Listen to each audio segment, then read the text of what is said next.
Hello. Good afternoon, everyone.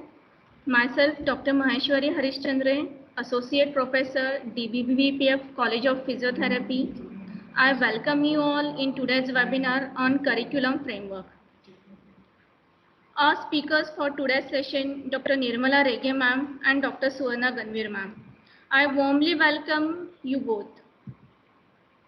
First, thank you. to introduce our speaker, Dr. Nirmala Rege ma'am.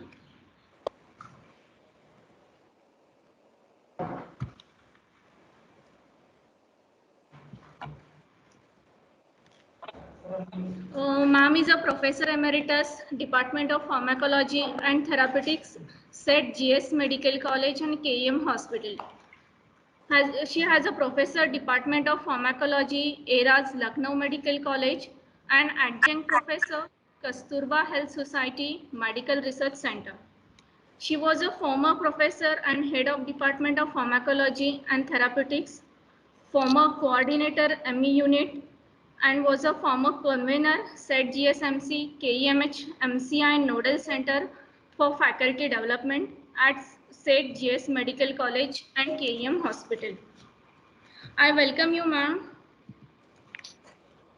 Let me introduce you to our second speaker, Dr. Suvarna Ganvir, ma'am. Ma'am has completed her PhD under MUHS in 2017. Ma'am is nominated as a member of Research and Recognition Committee under the Faculty of Allied Health Sciences, GY Patil, Pune. She also elected on Board of Studies OT and PT member MUHS Nasik and appointed as an assistant editor in International Journal of Education and Research in Health Sciences. Ma'am also completed 20 years journey as a teacher, guide and good mentor in teaching field. Welcome you, ma'am.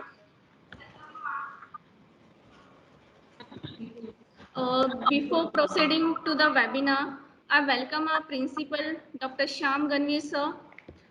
Sir was an ex-Senate member and academic council member of MUHS, ex-BOS member of MUHS, and active member of NAC assessors. Sir has an executive committee member of Maharashtra State OTPT Council, Mumbai. Sir also completed his PhD under MUHS. I request you, sir, to speak few words.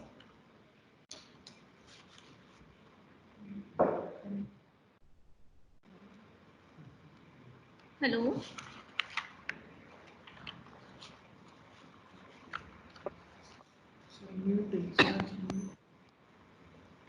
Hello. Hello. Yeah, Maheshwari, I'm audible? Yes, sir. Hello. Yeah. Yeah, very good afternoon to all participants. And thank you to our coordinator who has introduced me. And I most welcome to all to our resource person, Nirmala Madam, who is like a family member of our institute, and Garvin Madam to speak on those topic. So here you can see the management who is always supportive to conduct such type of workshop. So Dr. Sujay V.K. Patil, sir, he himself is an politician and member of 17th Lok Sabha, representing the Ahmednagar constituency, Maharashtra. He is a member of Bharatiya Janata Party and he contested his first election of his political career in 2019 of Lok Sabha and is elected by a huge voting against NCP candidate. He is a farmer. He is a chairman of Pravara Sugar Factory. He is a social worker and he is a doctor, a neurosurgeon and chief executive officer of Dr. Vittalrao Vikhe Patil Foundation of Viratghat, Ahmednagar. It was his concept to conduct such type of workshop to go for the curriculum framework because I myself remember that in 98 and 97 when Pune University was to close down and Nashik was used to come up with this curriculum framework and we all used to sit together to frame the curriculum and without any such type of no guidelines was there how to what the objectives can be there and how we can go through the curriculum framework and all. But I am very thankful to our all senior faculty like Sabnis madam was there, Snehal Gode madam was there, Pratibha was there, Utakshi Writer madam, and many more, Ashok Patil sir, and many more senior faculty was there, and we used to sit together and do all those work. But till today, myself, this is my experience that I am not that much of converse with this curriculum framework because I was the BOS member in MHS also. Then we used to have some changes in the curriculum like changing some examination pattern and all, but there was no fixed guidelines and objectives or the domains that should be considered and for how many years it should be considered for that. So seeing to this, all those deficiencies in our, you can say in the profession that we are not that much trained, and the thought come in our mind that surely we should go for such type of the workshop, and with the help of our management, Honorable Dr. Sujay V.K. Patil sir, and all the officer bearers which you are seeing on the slide, with this help, with those help, we are today going for the curriculum framework workshop. Thank you so much. And again, I welcome to our resource person, Nirmala Rege madam and Sona Garvin madam to go ahead with your program. All the best. Thank you so much. Thank you, sir. Thank you.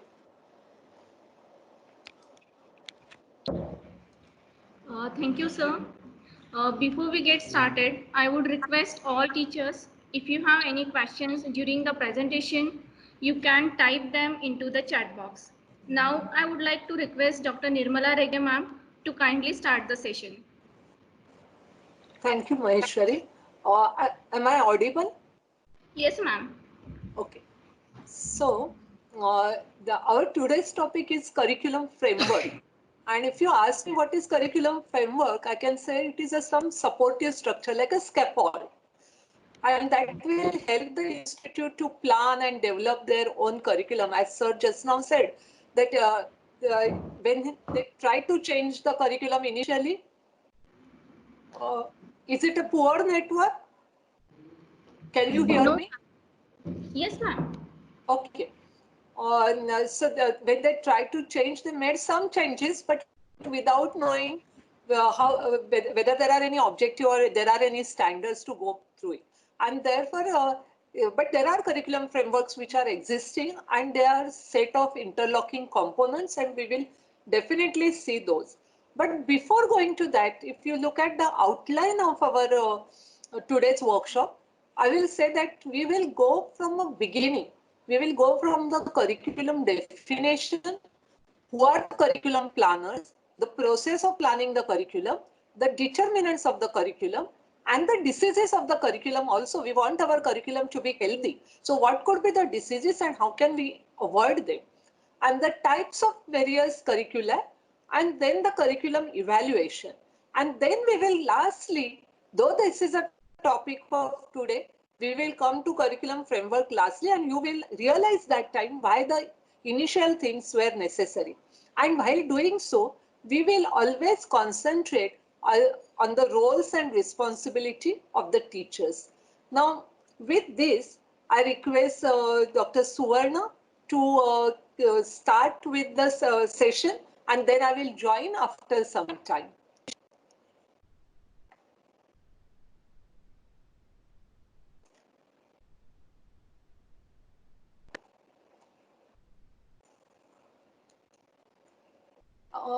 Suvarna, I can't hear you.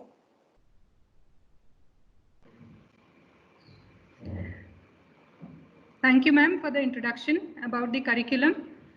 And I'll be starting with the basic concepts about the curriculum, which probably all teachers know, but then in the due course of time, probably it is either forgotten or gone some way back in the memory.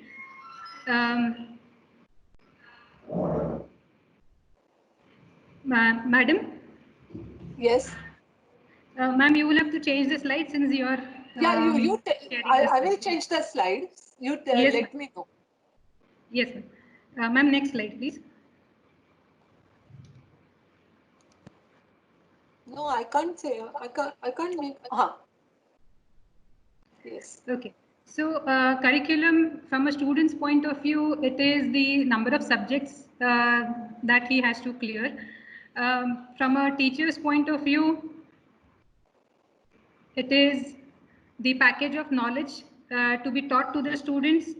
From the institution point of view, it is the way of organizing, working of a college.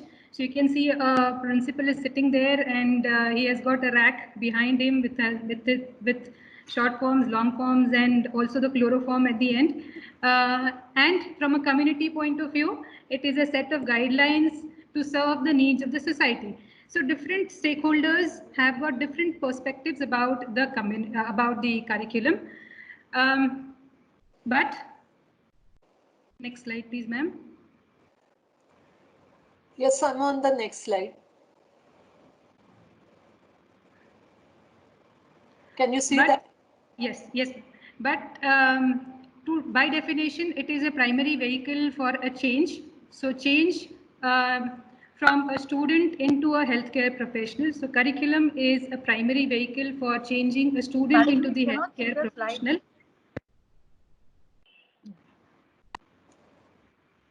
You can't see the slides? Now they can be seen. Now they can Okay. be seen. I believe there is a little bit of a time delay in the display of the slides because of the communication, because of the internet problem. So curriculum is a primary vehicle for a change from a student to the healthcare professional in terms of the knowledge, skills, attitude, and now the most important component of communication ability or the communication skills. Next slide, please.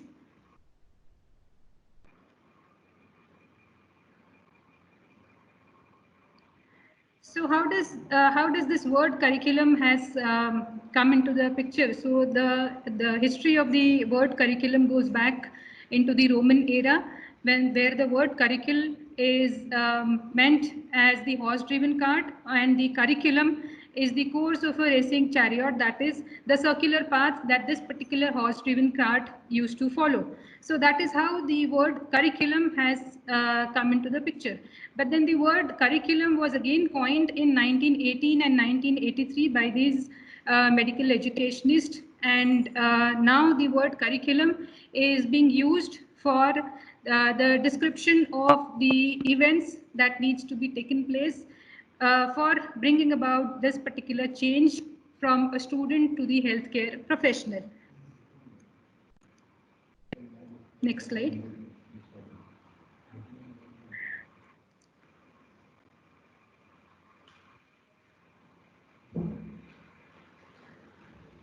So curriculum is primarily composed of or consists of three important components. That is why we teach, which is the preamble in our syllabus, which is given, or the goals and objectives for each year. That is why we teach.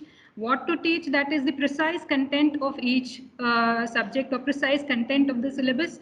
And most important is how to teach. What are the different teaching learning methods that we use and the assessment methods that we use, along with the recommended books and the learning resources. That is what is primarily included under the heading curriculum.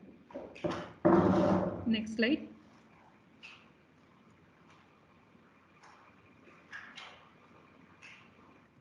Next slide, please, ma'am. I'm seeing the next slide. I think there is a delay. Yeah, there is a delay. Okay, so by definition, this can be a theoretical definition of the curriculum, that it is a series of planned activities and educational experiences provided to a learner by an institution to achieve an objective.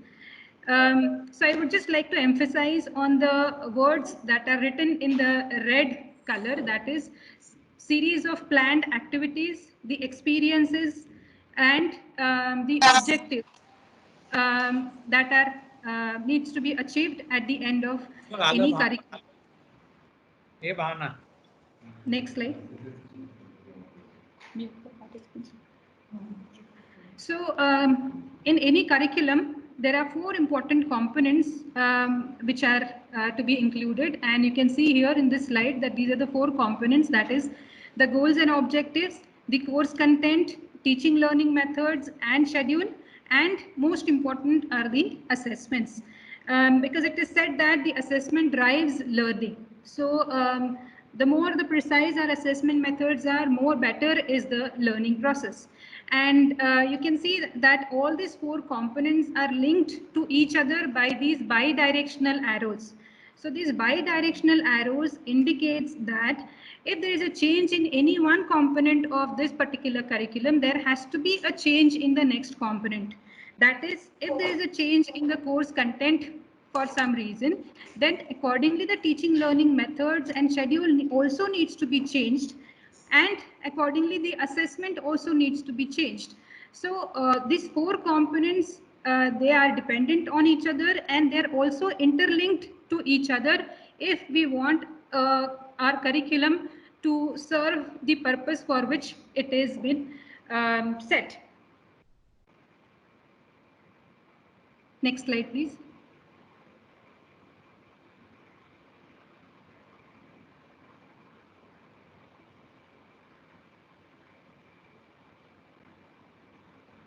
Can you see? I've moved that slide. Yes, ma'am, but I can't see. Okay. So curriculum can be as broad as the 4.5 years of physiotherapy program, the syllabus document which is provided by the university. So it can be as broad as that, or it can have a very smallest unit as the lesson plan. So the teachers are involved at both these places and in between these process also.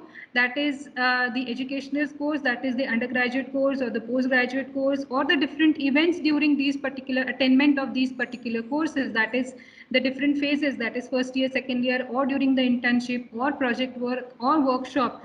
So all these educational events also have their own curriculum, which is again broadly categorized under the heading of the 4.5 years of physiotherapy program curriculum. So curriculum can be as broad as a complete document of the given by the university, or it can be a very smallest unit that an individual teacher needs to plan in the form of a lesson plan for one single lecture. So the rules for the curriculum can also be applicable to the smallest unit of lesson plan.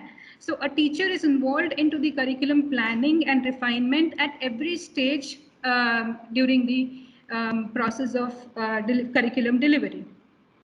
Next slide, please, ma'am.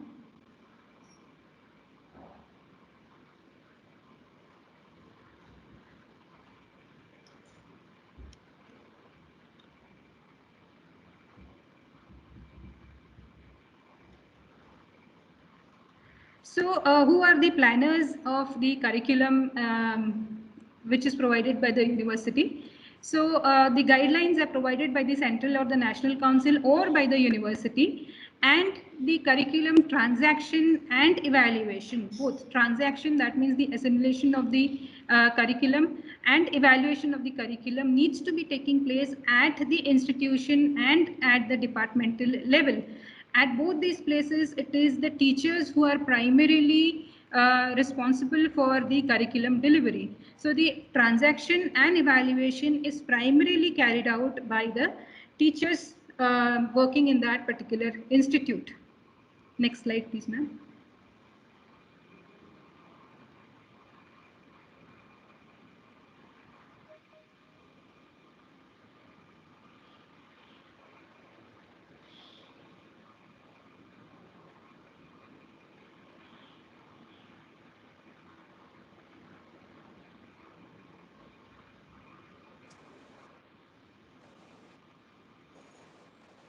Ma'am, next slide. I've moved. Miss, I can say, but I don't know why. Okay. That lag. You got it? No, it is still there on.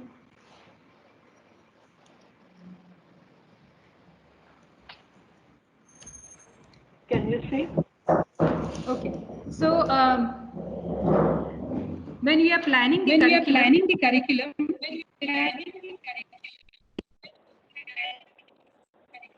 there are 6-stage approach to the curriculum development.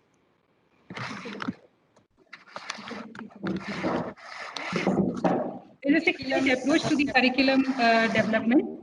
And the first stage starts with the problem identification and general needs assessment. The second step is the needs assessment of the target learner. There is The an third echo. step is the goals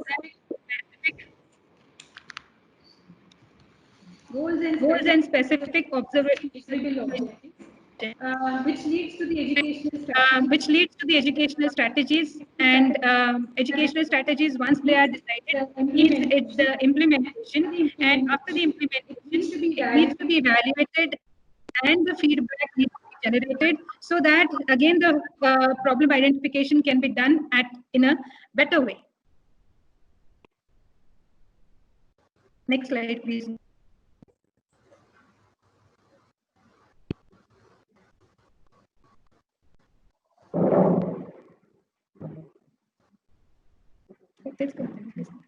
Next slide, please, ma'am. I've already moved the slide. Okay.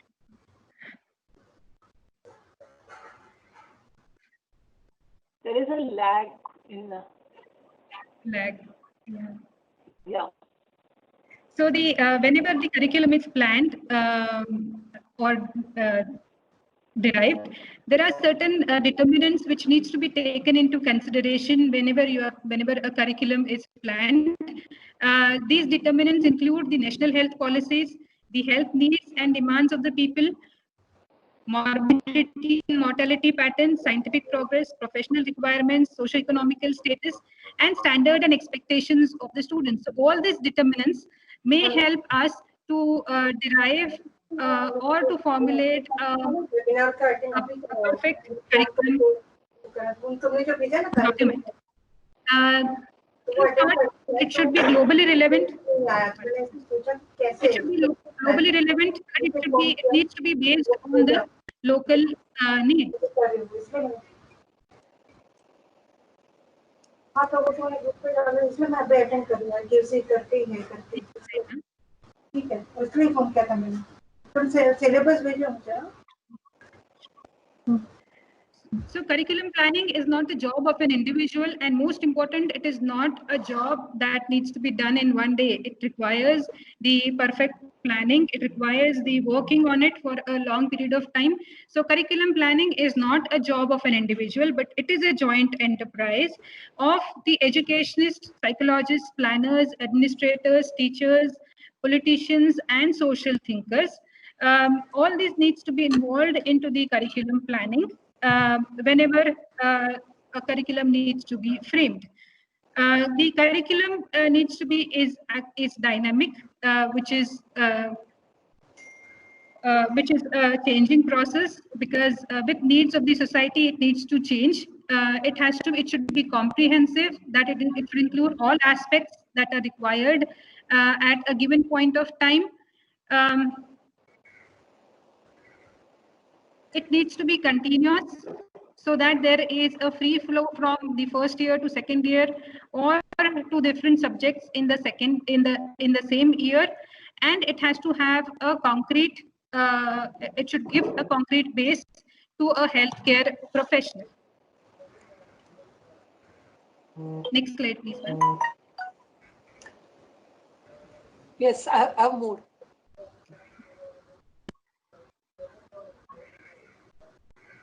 So whenever a curriculum is framed, it needs to be checked for the balance. And before finalizing a curriculum, there has to be scrutiny by various groups before it is finalized. So the scrutiny or the balance needs to be checked with respect to the overall consistency in the curriculum, balance of the different components, so that one particular aspect is not given much emphasis and some other aspect is given less emphasis. So there has to be a balance of the components.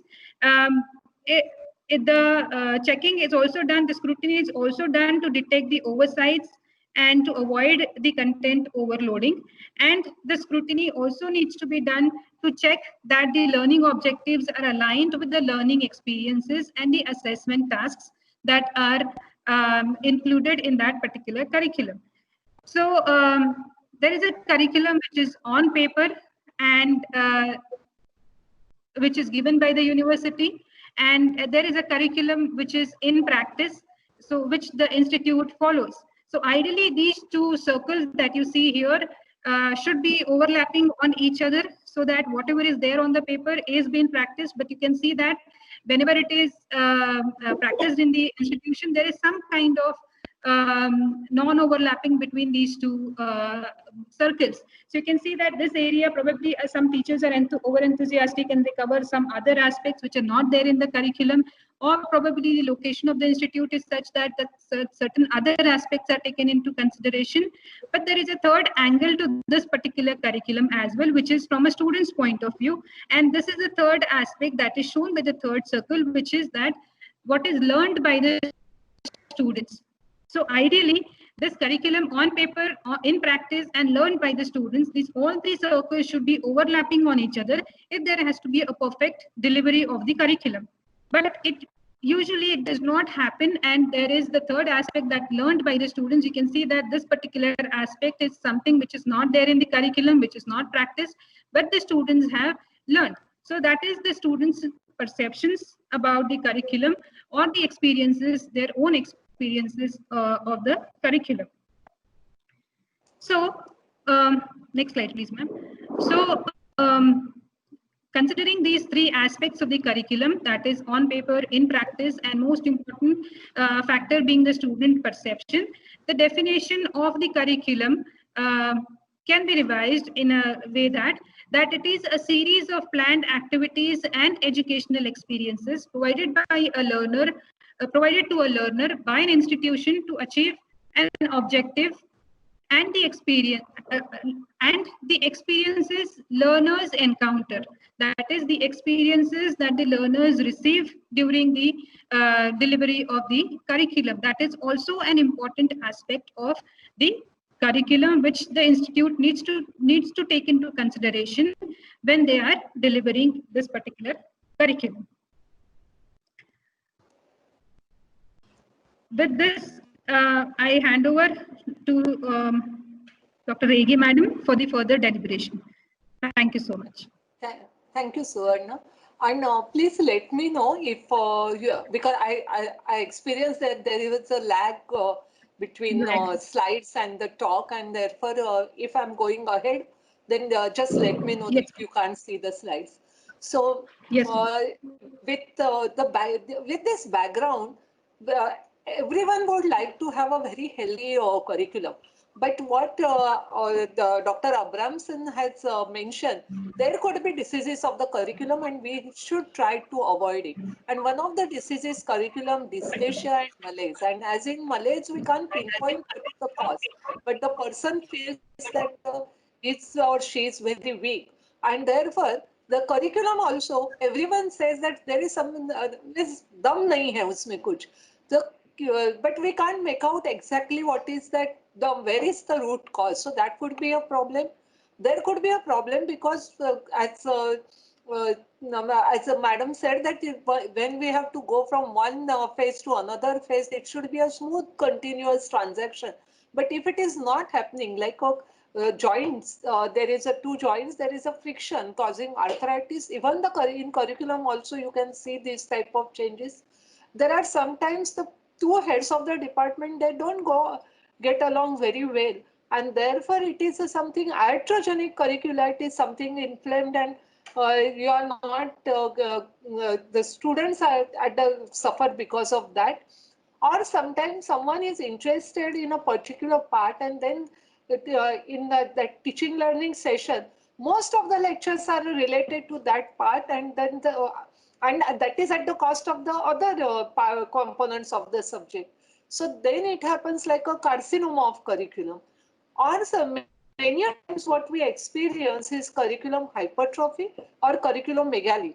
And we try to absorb whatever new comes into the practice, we try to get it into our curriculum, because we want to keep, as she said, we have to have the curriculum which is globally relevant. And as the science progresses, we want it in our curriculum.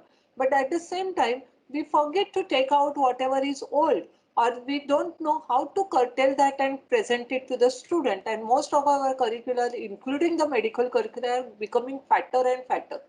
And the worst thing is that if you don't change it, so said we don't know when to change it. So if we don't change curriculum for a long time, we can see that it has ossified, it has fossilized, and you can't do anything to change it now.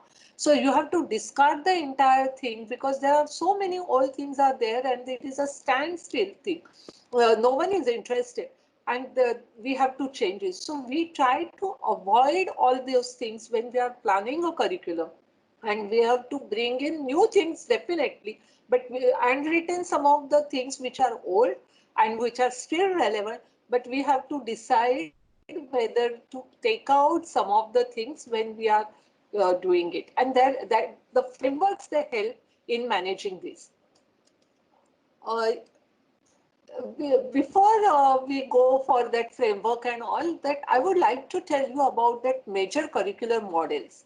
And these are the 6 major curricular models are existing. And all of us are aware of this Gurukul system. That like in our ancient textbooks, it is mentioned, people used to go to Gurukul children after after threading ceremony, Munja, and they used to learn over there. Previously, in all the medical courses, also the Gurukul system existed, and people used to go to the private medical practitioner and undergo an apprenticeship of varying from 1 to 3 years. And it was all opportunistic learning. Whatever cases used to come to that medical practitioner, the student, he used to train the students related to that. And then, but it was a clinically relevant knowledge because whatever seen in practice, they learn it. But in 1765, Benjamin Franklin, he's a founder in USA, did many reforms in USA. He felt that this is not a correct to have the Gurukul system. There has to be some formal training should be given. And he formed that academy school of Pennsylvania, and then later on it has become now the University of Pennsylvania. So from the Gurukul system, it moved to the university type of system. And so similarly, over a period, 155 medical schools they got established in entire USA. And in 2010, Abraham Flexner was given a duty to find out what is the education programs in United States and Canada. And he wrote a report which is known as the Flexner's report. And what he proposed through that report, looking at the conditions all over the country, that there should be a discipline-based model. And why he proposed that? Because he felt that it is very essential to impart basic science knowledge. So otherwise, people learn clinical things, but there is no platform or foundation for the basic science. Why they are doing it? So they can't scientifically reason it out. So there should be scientific reasoning, and then the students are expected to integrate later on as they go to the clinical side, they will integrate this scientific reasoning to the clinical practice.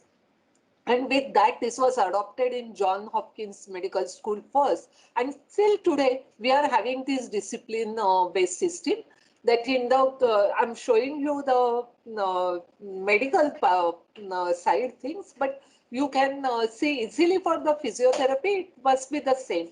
That we do the basic sciences, anatomy, physiology, biochemistry in the earlier year, then that paraclinical, and then we go to the clinical side. And this curriculum is called as a bottoms-up curriculum because actually we want our student to go to the practicing side, to the clinical side. But we do it started from the preclinical subject. Now, this also over a period, people started criticizing it because there was a gap between what they were learning in the basic science and their application, because the students were expected to integrate across the disciplines, and it was very, very difficult, and everyone couldn't integrate it. And therefore, a new model came, which is called as organ system based model, and where it was thought that there should be an integration between the basic and clinical science. And they looked at the entire curriculum in form of blocks. So each block was pertaining to a body or organ system like skeletal muscular system, cardiovascular system, reproductive system, something like that. And then during that particular unit, the faculty from number of basic sciences and clinical department used to come and teach the student. So at the earlier stage also, in the first year also, there was some early clinical exposure given to the student. So if you see the traditional system, it is like blocks like this, where students are expected to self-learn, self-assess, and there is not an attempt to cover the entire syllabus. Whatever is possible, it was covered. Giving some prototypes, and students are expected to do the generalization. Whereas the organ block system is like in a unit, there are very defined objectives, study guides, but it is a demanding process, of course, to fit everything properly into that particular unit. And this integration, as I said, it is a vertical as well as horizontal integration used to happen when the basic sciences and clinical sciences come together. Taking a cue from that, Harden has written a very good article, and I think all of you should go through that. Integration is not something which is an end point, but it is in the form of a ladder. You can have integration at different places in different ways. And for example, the new curriculum which has been in place now since 2019 for our first batch has entered that, and we call it as competency-based curriculum. You can see these 4 areas, that means 4 types: nesting, temporal coordination, sharing, and correlation. These 4 steps of the ladder have taken into consideration, and we have been asked to integrate with our horizontally in that same phase, which we call as alignment, and integrate vertically as well with pre and clinical side. Means because I belong to paraclinical branch, we have to do it first MBBS and third MBBS teachers, and train our students. There was another curriculum which was nowadays the people are not using it to that extent, or they are using gone to the hybrid one, and that was a problem-based learning model. Now one has to remember that this problem-based learning model or the problem-based curriculum is different from some problems we give to our students to solve. When we are saying problem-based learning process, it is a process where the students are not given the lectures, but they are given some problem. The students have to generate the ideas, knowledge, derive the learning issues, and then go and read related to that and decide the course of action, and then see whether that problem is solved or not solved. Actually, the problems are not meant for solving. The problems are the cues given for learning. And therefore, the teacher's job is to, as a facilitator, the resource person, as an evaluator and guide. I can give you a simple example of a problem for a first year student. Maybe Mrs. Sarita Sharma came to the OPD having a hemoglobin of 6.5 gram %.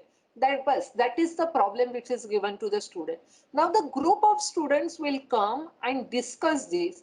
They will discuss that Mrs. Sarita has come to the OPD, why she has come to the OPD, how she came to know that the hemoglobin is 6.5, how they estimated hemoglobin, or for that matter, what is meant by hemoglobin, what is that 6.5, what is our normal hemoglobin, all sorts of, when they talk and discuss and brainstorm, what are the learning issues, they will then, in the group, they decide, okay, we will learn all these things ourselves. And the teacher's job was to just show them the resources. So the students will go back, learn about that. They will decide who will do what, come back, share their knowledge, and then that time they will decide what is to be done. Or the teacher may give them some additional information, and that problem goes on till they cover that entire hematological system. They will discuss the hematinics in that, but it will be dependent on what the students feel like doing. So it is really an active type of learning under and real sense the learner-centered learning. And the two things, important things came out of that. One is the team participation skill. You are always learning in team, which is extremely important. We never practice in medicine All health professions have to work together. So that team participation skills the students were expected to learn. And secondly, there was no spoon feeding.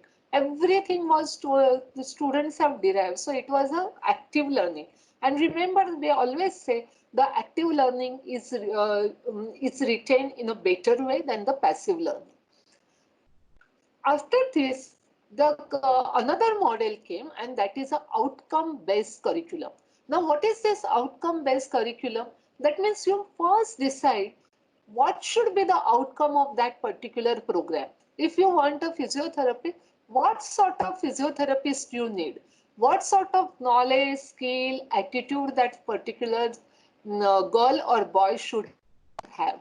And based on that, decide whatever educational outcomes you have decided, based on that you decide what that student should learn and what should be the content, how that student should learn, what should be the methods and strategy to see whether that outcome is achieved or not, what sort of assessment methods you are going to plan, or what type of student support you will give for that so that their learning will be easier. And again, in addition to that, what sort of students you need to have those outcomes so that whether they have a aptitude or not. And all these things will decide what should be the educational environment in that particular institute. So, like earlier curricula, where it is traditional and all, then it started with having the objectives and then getting the contents in, deciding that strategies, and then going to see that whether the objectives are achieved or not. Here we are talking about the outcomes right in the beginning. And from these exit outcomes, whatever is decided, then you decide what should be the phase outcome, what should be the course outcome, what should be the lesson outcome. So these outcomes can be the performance of the task the person is supposed to do. You can have an outer circle, which is an approach to those tasks, how he should do that task, and the professionalism, the additional qualities he has to have to behave as a health professional in this. So for the doctors, WHO said that to have this, he should be a caregiver, he should be a decision maker, communicator, community leader, manager. So if you have all those things, you go backward and draw the curriculum. So like this, what I'm showing, that outcome of the course, you want a compassionate person, holistic approach, ethical one, you want him to follow professionalism, you want to have a leader of health, working in a system or team, then you should have the outcome of the course. In tune with that, there should be the outcome of the institution. In tune with that, the academic program outcome should be there. In tune with that, a particular course outcome or the subject outcome, that course means subject outcome should be there. Then for that unit, whatever a particular unit of that subject, whatever system you are teaching, and then it should be for the lesson. So you are designing the entire curriculum in a backward manner and not in a forward manner. But when you are conducting the lesson plan and this, to keep into mind that learning outcome of the lesson, you will have your contents and you will have your assessment. But you are delivering that particular curriculum in a forward manner. That means you have designed it in a backward, but while going, you will go right from the beginning to come and to the end of it in a forward way. So you should have a goal for such type of projected outcome, and that statement, whatever of the projected outcome, which provides some direction and vision, is considered as a goal. For example, when we developed our competency-based medical education, which is stems out from this outcome-based education, we had a goal for that UG medical education. We said that our graduate will be called as Indian medical.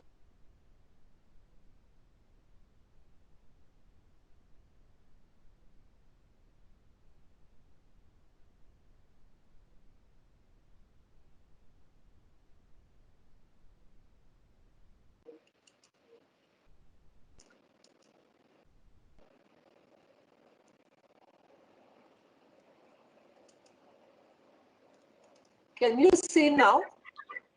No, ma'am, it's not visible. it was not visible earlier also? No, ma'am. Earlier it was visible, but now Can you see it's now? not. No, ma'am. Okay, you let me know because I have shared. Yes, ma'am.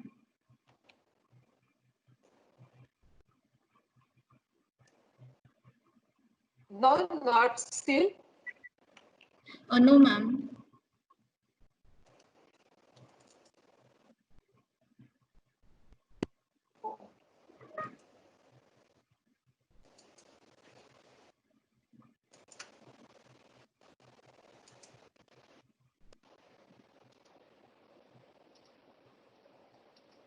Can you see now? No, ma'am. Not yet. I will wait for 1 second because it is coming as, otherwise stop sharing, I'm getting that sign. So Yes, ma'am. You It's can see visible the now. restaurant, madam. now it is visible, no? Okay. Yes, ma'am. Zone is Yes. visible. So what I was saying that whatever the projected outcomes are there, they should be told as goal. And then we have developed coined this term for the medical graduate, Indian medical graduate. And then we wrote the goal for that to create an Indian medical graduate possessing requisite knowledge, skill, attitudes, value, responsiveness, so that he or she may function appropriately and effectively as a doctor of first contact of the community while being globally relevant. So this is the term which has been coined, and it shows the direction and vision of the nation when we are having this particular course. So currently, looking at the trends in the medical education, that we want to have a doctor who can perform the task. When we are talking about the outcomes, how it should be, he should be able to perform the task. And that task can be one of the, if the outcome is the clinician, he should be able to diagnose, treat common diseases, refer complicated cases to specialist, counsel, and do minor surgery. So if this task he wants to perform, then, and that too effectively, then this is a competency. There is a range which is expected from the future clinician. We want them to be the medical expert, no doubt, but we want them to be a good communicator also. They should talk to their patients properly. They should be professional. They should have those empathy and all those things.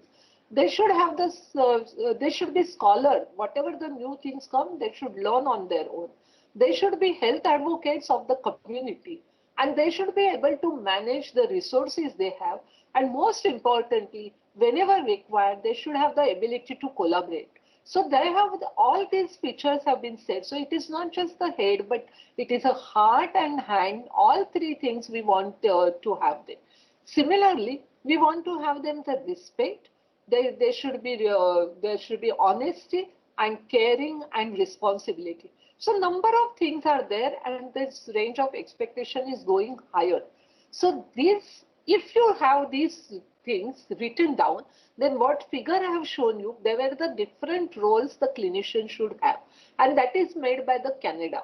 So similarly for USA also, they have developed 6 different codes or competencies depending on the roles or what, depending on the outcomes they were expecting in medical knowledge, patient care, professionalism. There is a lot of overlap in among everywhere because globally we want the same kind of doctor.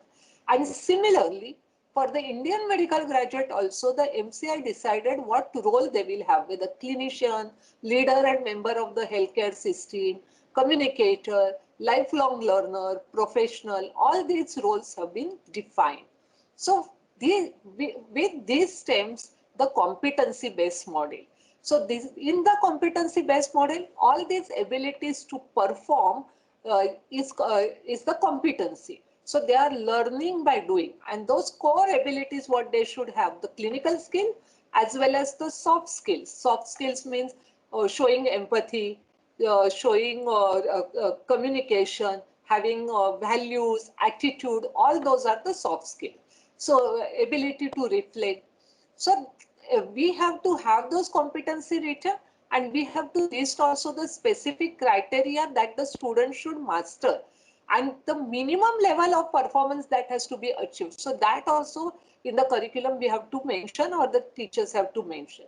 And this type of competency-based model was first tried in Brown's University School of Medicine and now all over the world. And then for the assessment also, we should have whether that particular competency has been achieved or not. So as I said, competency-based model comes from the outcome. Our outcome from for competencies also, we have to have the exit competency and then we have to come backward. So when the student has the entry, well, when we talk about the exit competency, this is at the level what he is able to do, that is does. But when the student enter and maybe of first year and beginning of the second year, the main emphasis on the knows or knows how. So there it is a knowledge type of competency. But as he goes ahead in the to do the clinical posting, his competency should be shows how. The competency is always demonstrable ability. So for if you think of any task, if you think any task in physiotherapy, if you are going to work on any manual that is like shoulder joint movements or the hip joint movement, so for those you have to show that you are able to do it.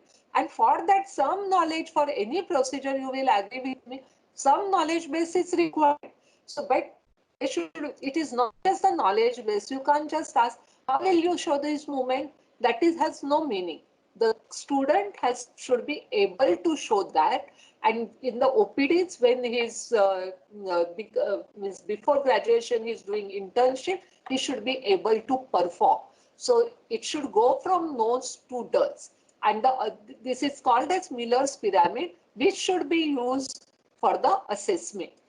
So I will tell you some of the definition to just make this concept clear, that when we talk about competencies, they are considered as abilities or capabilities, and they are the organizing unit of the competency-based medical education. So there are different units which are made by the competencies themselves.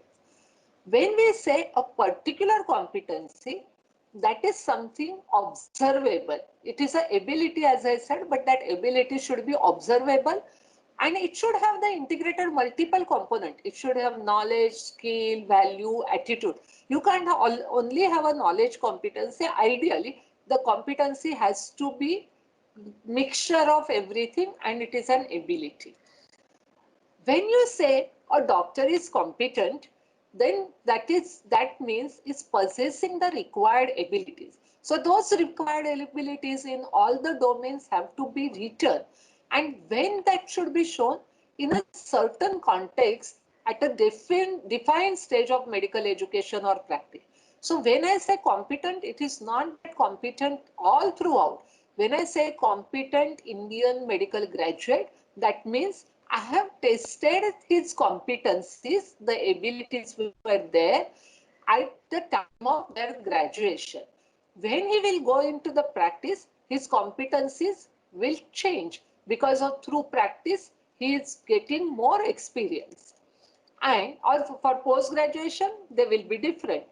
And when I say competence of a person is the habitual and judicious use of all these competencies in daily practice. So it is not just enough to have a competent person only possessing it, but the person has to put it into daily practice for the benefit of individual and the community being served. So when we are talking about the competency-based medical education, it is actually the outcome-based approach, which is there for the design, implementation, assessment, and evaluation, but using the framework of competencies. So these competencies become the organizing units or building blocks for this. So like we have seen the organ blocks, here are the competency blocks, and many specific competencies in combination will constitute a broad area of the competency. So like outcomes, we are going from that exit outcome, then to that institution outcome, course outcomes. For the competency, you can have the sub-competencies. So several sub-competencies make a competency, and one who possesses all these competencies is competent. And when you apply these competencies in the clinical environment, then we call it as a competence. it is a jargon, but if you know this, then it becomes easier. Now, why all these things I'm telling you? Because the course what we have changed for the medical graduate, and probably you may go in the similar manner in our country. The goal is to become an Indian medical graduate, and there are various roles, as I said, have been defined. So clinician, leader, communicator, we have seen those. So for all these roles, the competencies have been already been written by the planners. So they are in relation with the universities as well. So our central council and universities have decided what should be the competency for this. In addition to that, the subject experts, they wrote the subject-based competencies. So we have a discipline-based structure has not been removed totally, but the individual subjects have got the competencies now. So what is expected from us, that all these anatomy, forensic medicine, etc., will have the competencies, and for the roles also they are competencies. So as we are translating our subject into specific competency, there is a hope that we will be meeting these global competencies, because why they are called as global competencies? Because all over the world, you want the doctor to be like this. The terms may, or the destination may vary from here to there, but the gist remains the same. So the competency-based medical education is just an approach to prepare physician for practice that is fundamentally oriented to graduate outcome abilities, and it is organized around the competencies. But from where these competencies come? The competencies are exit competency, and they are derived from the analysis of societal and patient need. And this is the exactly same thing Dr. Suvarna said, that one has to do the need analysis to find out what is the needs of the society and what are your target learners' needs and your patient needs. But the major difference between CBME and what we are doing at present, in CBME, there is a de-emphasis on the time-based training. What does that mean? That everyone will be allowed to learn or gain those competencies uh, at their own space, and therefore one may learn the competency within 6 months and some may take 1 year, but unless you are reaching that level which has been already determined, you can't go ahead. So if I can't go ahead, I may take 10 years to do that particular course, and some students may do it earlier, which we have not kept. We still have our exams after 1.5 years, 1 year, after 1 year later on. So that has been predetermined.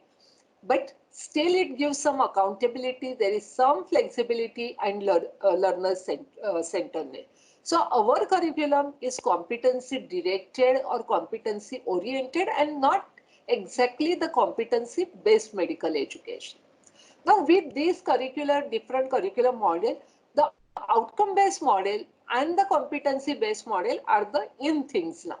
And it may change. As Suvarna said, it is a dynamic process. So tomorrow our model may change. But whatever it is, like the curriculum is dynamic, one has to evaluate the curriculum. Then only it will become a dynamic one. And this is exactly how you examine your patient. What you do usually, you examine a patient, then you diagnose or identify the problem, then you design and implement a treatment, you treat that patient, and then you monitor and you see whether there is an improvement which has occurred. If the improvement has not occurred, then you again look at the thing, why he is not improving, and diagnose what problem he is having, and the cycle goes. Similarly, for the curriculum, we follow the same step. We look what is the measuring existing practices, we try to identify the problem, we design and implement intervention, and then we measure the outcome. And there are various evaluation techniques. Your students' ratings can be the evaluation, one of the technique which is used. You can review the student work. You take the faculty feedback. You can take the student perception as well, which is told by Dr. Suvarna. You can have the anecdotal comments from the parents, letters received from the parents, whatever record you are having of the students have gone to different places. Those who have got NAC, they will understand the various evaluation techniques we are using for NAC inspection. Or you can have the peer review of the course. So, but it has to be done regularly. It has to be systematic so that you can bring some change. You can decide what change to be done and you can improve upon your program.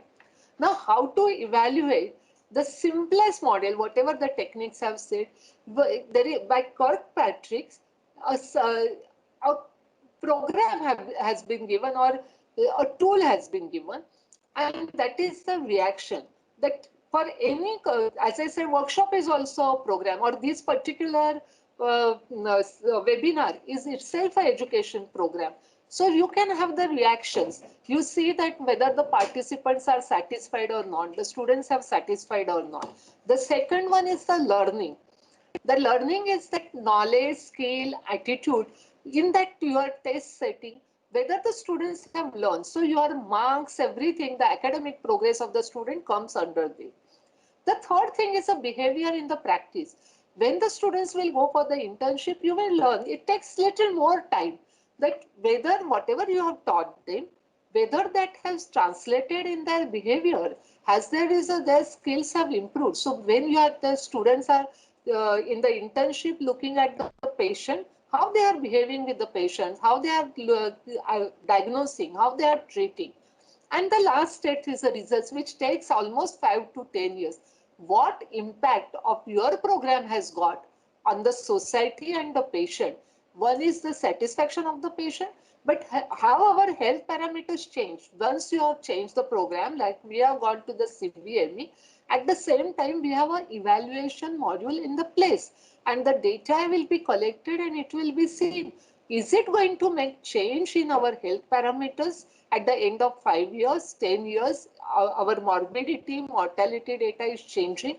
What our patients are talking about the graduates. Nowadays, there are so many assaults on the doctors. That rate is going to remain the same 5 to 10 years later when we are having the module for attitude, ethics, communication skills in our program. So you are like when you are developing that curriculum, and it should have all those objectives and content and teaching learning methodologies and assessment methodology. You should have the evaluation also plan ready, and it should go along with your curriculum.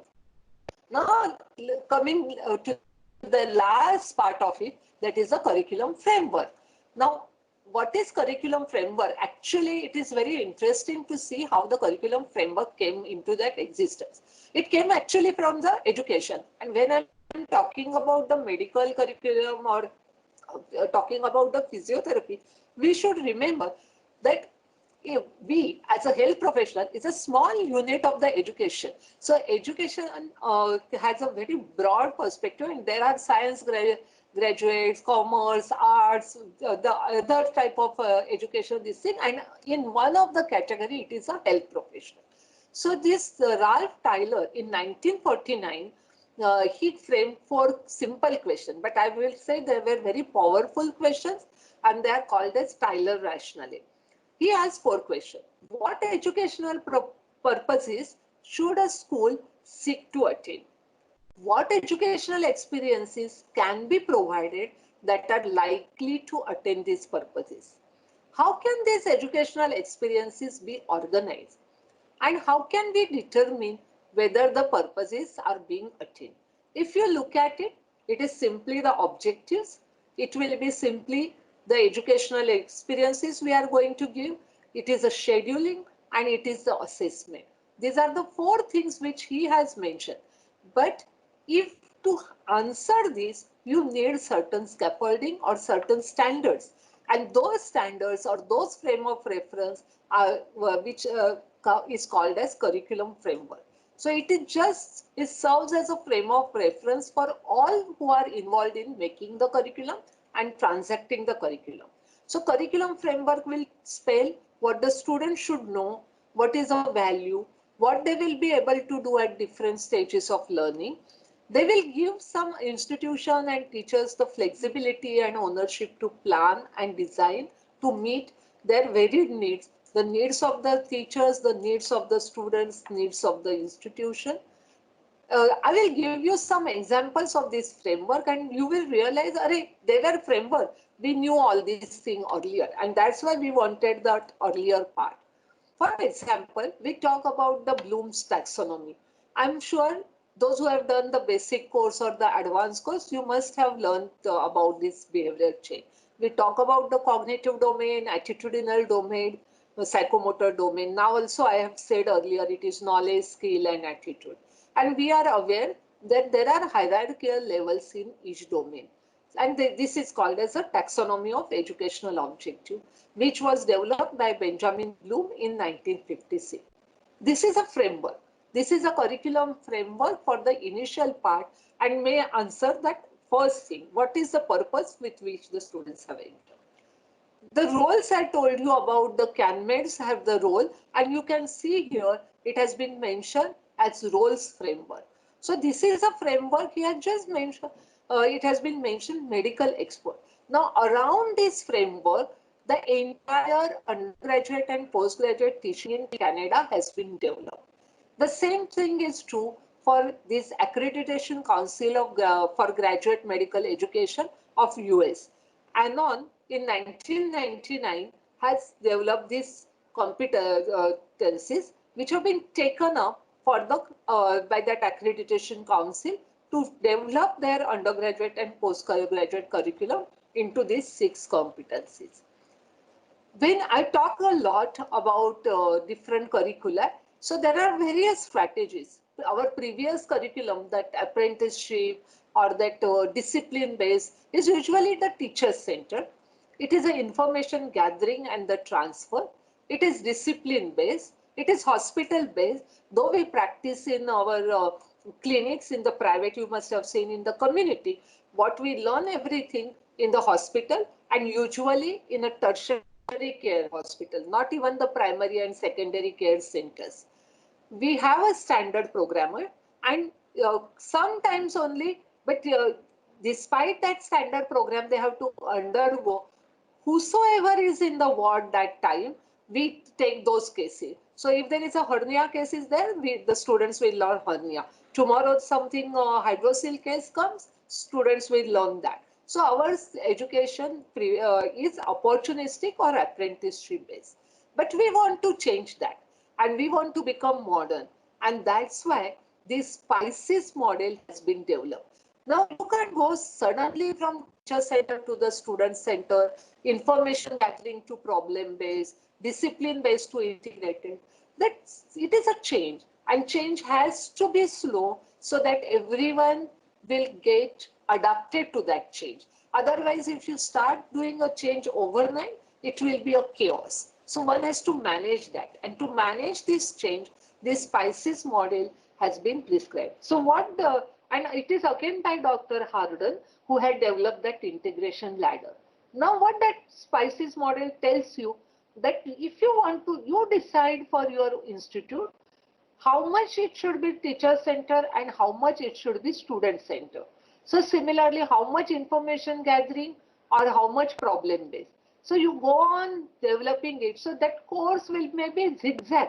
It may be little bit hospital based, but you are also sending your student to the community.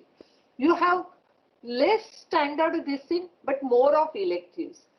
Or you have less opportunistic this thing, but more systematic and planned, that the students are coming to the first time to the medical wards and they are second MBBS students. So let's have so many cases, you have to get it and show them. So something like that. So these are the educational strategies one has to decide. And this SPICES criteria is a type of framework how to develop the curriculum. So what it tells, that medical school has its own frame, considering whether the curriculum stands on the spectrum of those themes, the side where they were themes. So you review your existing curriculum, you plan the new curriculum and decide whether where you have to go and how much you have to go this way. Our ultimate goal is to reach here, but how we are going and what is the pace, and slowly bring out the changes. There is another framework which is called as developmental framework. So actually it was laid down by in 1986 by Dreyfus and Dreyfus, and he defined that any time when person is learning, he starts as a novice, not knowing much. Then he becomes an advanced beginner, then competent, then proficient, and then he becomes an expert. And all these changes which occur, they are based on time. Slowly they will occur. They will based on the practice. If he kept on practicing, he can go from the advanced beginner to the master. And he gets the experience, so it depends upon the experience also. One has to see the milestones and pick up those pages. So when a graduate enters and when the school, he may be novice. Midway, he will be advanced beginner. When he becomes graduate, he should be at least competent. When he enters the post-graduation and passes that, he become a proficient. And when he keep on practicing, gathering more and more experience, doing more and more workshops like what you are doing, then he become an expert or master. So it is a developmental framework. Now, whatever was done in 1986, what was proposed, is applied in CBME and in 2008. So the framework helped to develop the course of CBME. Similarly, for assessment, I have already shown you this knows how, shows and does. This is called as Miller's pyramid. And this Miller's pyramid tells you how to see that the student has developed clinical skills. I talked about that in the knows and knows how, person should go to the does. But to assessment for that, one has to select, you have to select the appropriate method. So for knows, it could be based on recall. MCQs can do. If it is an interpretation and then find out, knows how, going deeper into it, finding out the understanding, then you may be having MCQs, but they are higher level MCQs, or there could be essays.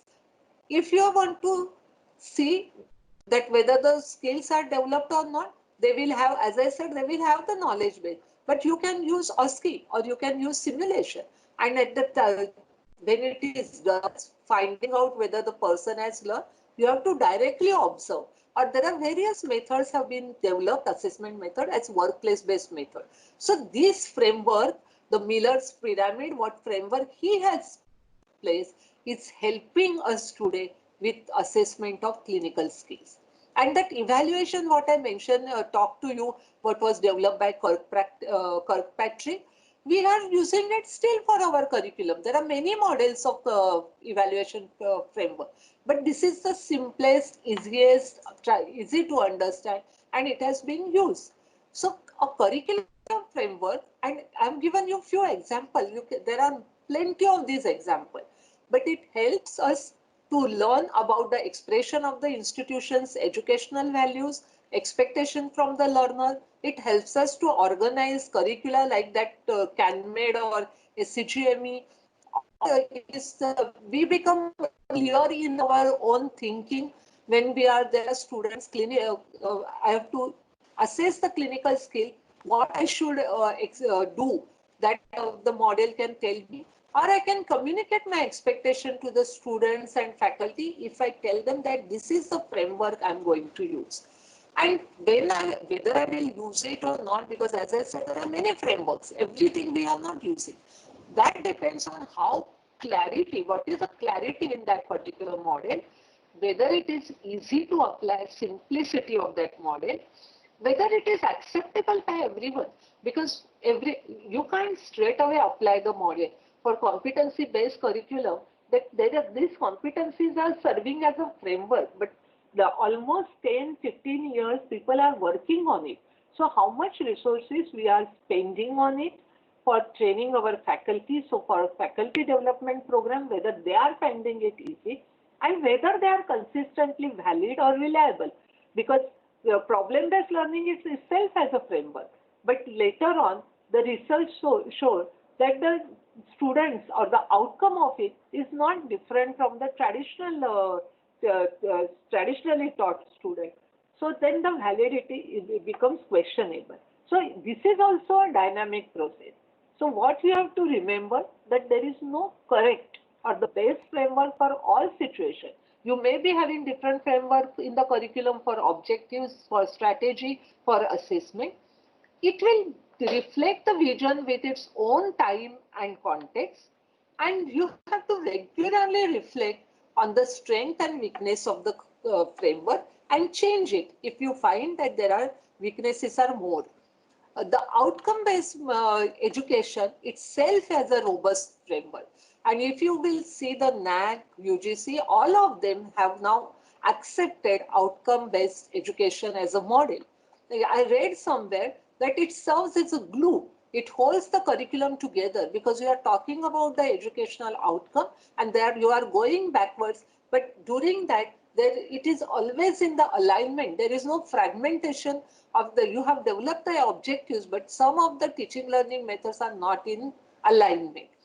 They help to integrate the learning experiences, teaching method and assessment. And it allows to specify the courses in terms of the outcome. That means if I know the outcome, I can have the courses in a different way. I need not have the traditional discipline-based courses. I can have an integrated module, but my outcome should be reached. It allows the individual teacher to contribute to the whole curriculum because as we said that some the planners are university level, the teachers are involved. But how many teachers can go into that board of study or how many teachers can go into the academic council? Very few. But the teacher population is quite large. Now, how they can contribute to the whole curriculum? Because if it is an outcome based and if they have understood what outcome is expected, they can have innovation, they can bring in newer methodology or the assessment methods. They can encourage the facilities of integrated teaching, and there could be collaboration with different disciplines. So they can provide opportunity for the community, patient, other professions.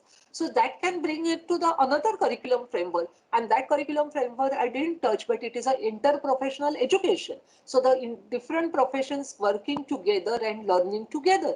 Otherwise, how we are performing? Once a way we are saying that there should be a team-based approach, but we are not learning together. So how can we learn together? So if looking at this, if you look at the roles related to the curriculum after seeing the curriculum framework and the basics of curriculum, the individual teacher no doubt transacts the subject. He teaches the subject. But with this competency-based and outcome-based curriculum, you can design your learning experiences. You can develop your assessment methods, and they could be formative assessment. And those who have done the advanced courses in the MUHS, you would have seen that, and some of you must have done it, that you have developed assessment methods as well, and they can be used as a formative assessment. You can evaluate curriculum. I will give you one example from pharmacology. There was a recently published paper, and I know that group. They have asked the students to write autobiography of a drug. So for a as a person has got an autobiography, they said you imagine and you write the autobiography of tetracycline, or you can imagine gentamicin and you can write down the autobiography of gentamicin.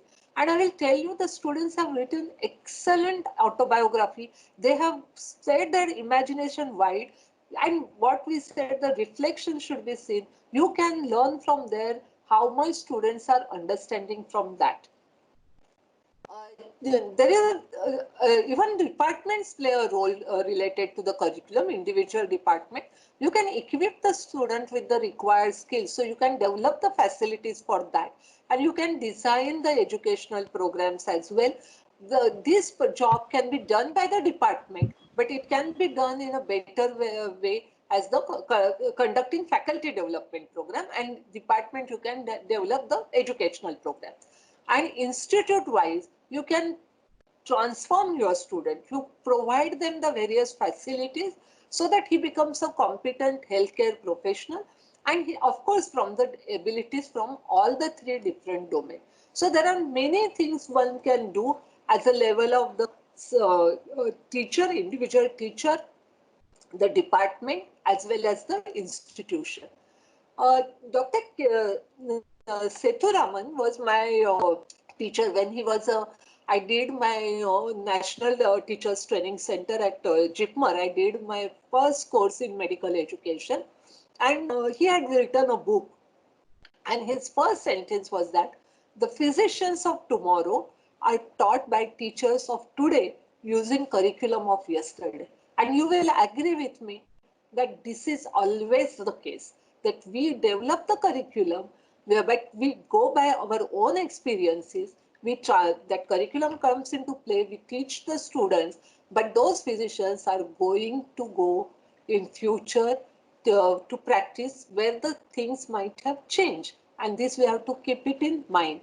And for this what is required is the visionary leadership of the institutional leader, as well as the individual teacher has to be visionary in his own setting, in his own in his or her own context, and to bring about and contribute to the change and contribute to the curriculum development along with the transaction. Thank you. Uh, Thank you, Dr. Nirmala Rege ma'am and Dr. Suvarna Ganvir ma'am for such an enlightening lecture. I think we all got an amazing opportunity to upgrade our knowledge about curriculum framework. So I request all the teachers and participants, if they have any question, they can type in the chat box or they can raise their hand also. Yes. Hello. Yeah, Madam, Rege Madam, thank you so much for an excellent understanding. I just wanted to ask, Madam, where does hidden curriculum fit in here? That what Suvarna has shown you that Suvarna, are you asking this question? Madam, it's me. No, Maria Madam. Maria Madam Okay. is asking the question. Okay, that hidden curriculum is what the educational environment, the what students learn through that. So that the third circle, what she has said, the learn by the student is actually the hidden curriculum. So whatever the students learn, it is not a formally planned something, but they learn through their gatherings, they learn through that various sports, they learn through that interaction, informal interaction with the teacher.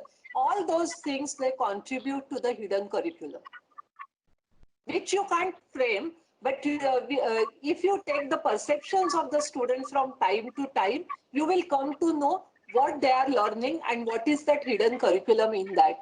I can give you one example for that. We used to have a co-curricular program on values and this. We used to call it as Shidori. Shidori, you know, na, in Marathi, what we that when the child goes for education, the mother gives Shidori with him to eat. So we call this program as a Shidori because we felt that we are imparting our children, making them acquainted with the various values. And it was a good program with communication skills and everything, bedside manner, everything included in it. Group dynamics and all. Our students, first year, it used to be for first year, second year, and third MBBS interns also. So there were used to be 4 Shidori. Shidori at the entrance, then first year, second year, and at the time of internship. The first year students, after completion of the first year, they bring out usually a booklet on their experiences about the what we see.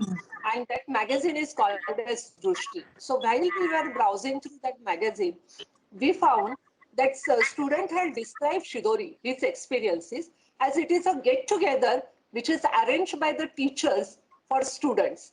So what we were looking at the program as a value-based co-curriculum program and having a bigger dream before us.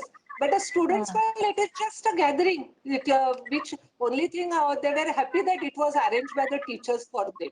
So that was a totally different perception. So maybe we were wrong. Obviously, we couldn't communicate to them properly. Wow, what is the use of this particular program for them in future? So these things can happen, and this is a hidden curriculum.